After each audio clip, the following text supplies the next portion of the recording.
गवाए और जवानी सोई बिताए।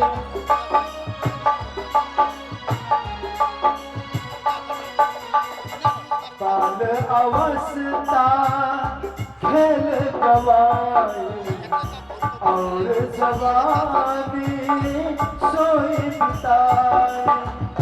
वृद्ध भयो माया उपजाई अब जवान की बारी आई।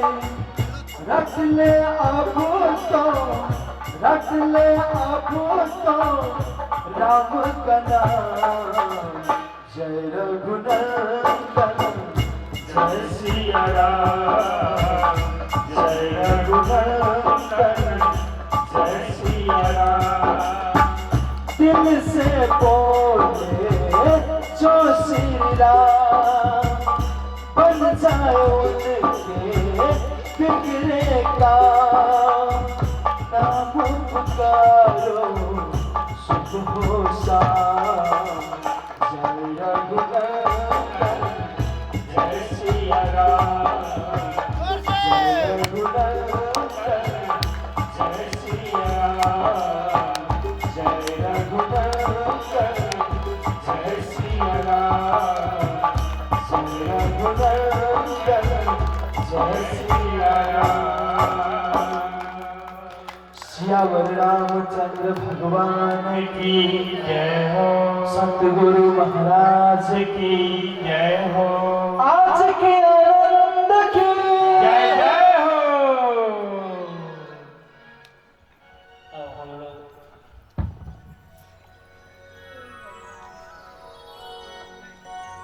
पहले आपने सुना था ब्रह्मा जी के शरीर से एक स्त्री और एक पुरुष प्रकट हुआ, मनु और शत्रुपा, और उनसे 2 पुत्र 3 पुत्री। 3 पुत्री में देवहूति की कथा सुनी, देवहूति आकुति की भी कथा सुनी। आकुति की पुत्री जो सती, याद रखो सती किसकी पुत्री है?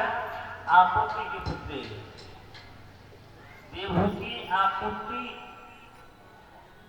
प्रसूति, प्रसूति विवाह ऋषि प्रजापति से हुआ, उनका वंश विस्तार का वर्णन।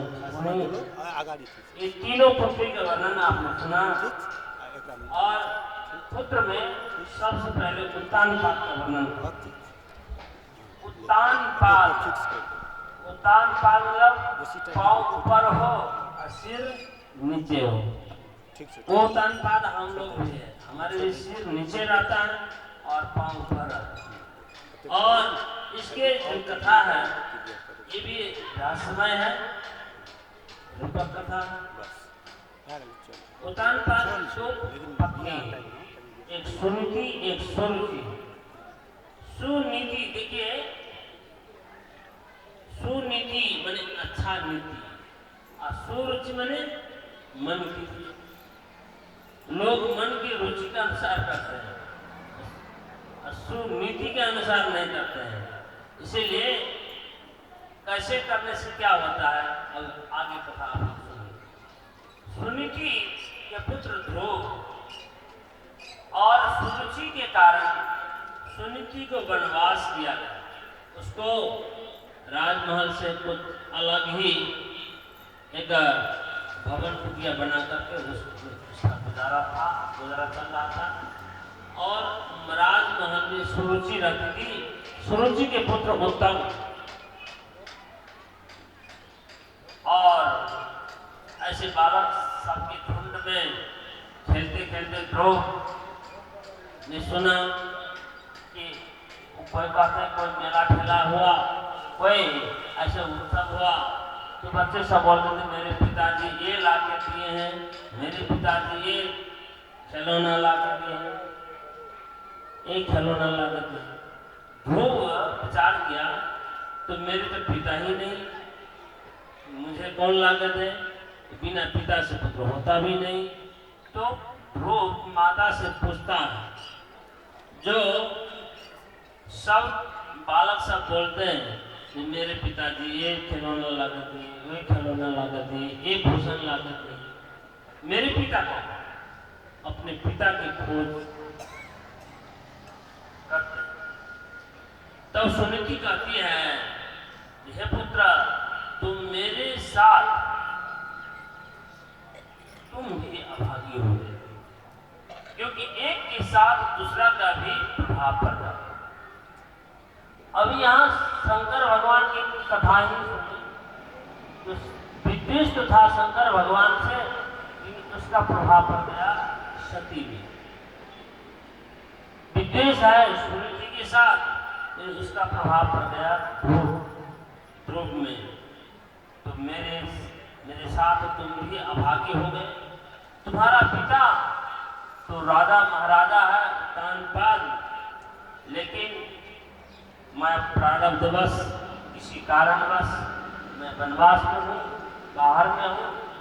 तुम्हारे पिता तो महाराजा थे। इतना सुनते ही ध्रुव के मन में उत्कंठा जाकर, जो मैं अपने पिता को दर्शन करूं, इसके लिए हे माते हमें पिता के पास लेते थे। अब ध्रुव के आग्रह से, उसकी उत्सुकता से प्रेरित होकर के सुनीति ध्रुव को महल के पास ले जाकर के और अपना अलग ही रही, और ध्रुव को महल में ले जाकर के ध्रुव वहां पर पहुंचा जहां उत्तानपाद के बगल में सुरुचि बैठी थी, और उत्तानपाद सुरुचि विराजमान अवस्था में, और गोद में सुरुचि के गोद में उत्तम भी। उसी समय में ध्रुव अपने पिता उत्तानपाद के गोद में चढ़ने का प्रयास किया। ये बाल स्वभाव से ध्रुव अपने पिता के गोद में चढ़ने का प्रयास किया, लेकिन उत्तानपाद तो कुछ बोले ही नहीं। वो प्रयास कर ही रहा था चढ़ने के लिए, तब तक में सुरुचि बोल बैठी, हे वत्स, वहां कहती है सुरुचि, न वत्सान प्रते कृष्णम भगवान आरुढ़ रहती, न तो मया यत्त्वं तुच्छो अपि निपात्मजा। हे वत्स, मैंने तुमको अपने कुक्षी में, अपने घर में धारण नहीं किया। यदि राजा की गोद में चढ़ना चाहते हो तो मेरे कोख से जन्म लेना होगा। अब मेरे कोख में भी जन्म लेने के लिए भगवान की आराधना करनी पड़ेगी। इतना ही बात सुनते ध्रुव क्षत्रिय, वो तो क्रोध से नाग जैसा हो गया, धनधनाते हुए माता के पास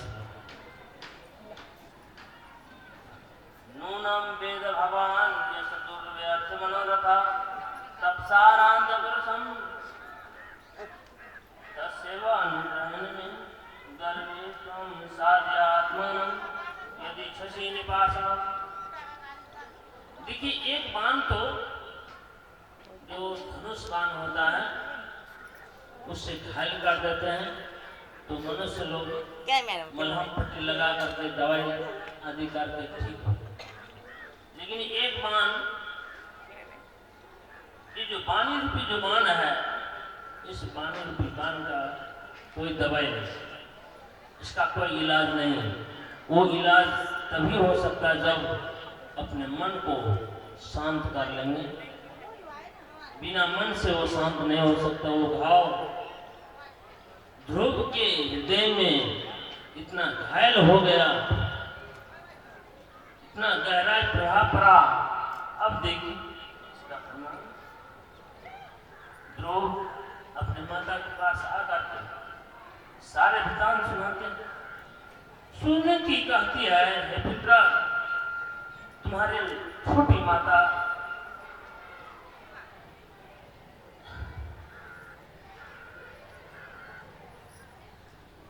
बहुत सुंदर बात कही है। देखिए सुनीति यदि चाहती तो तुरंत सुरुचि से झगड़ा करने बैठ जाती, राजा से झगड़ा करने बैठ जाती है। लेकिन सुनीति ये कहती है जो हे पुत्र, तुम्हारी छोटी माता जो कही है वो सही है। क्यों? कि भगवान का आराधना से सब कुछ प्राप्त है।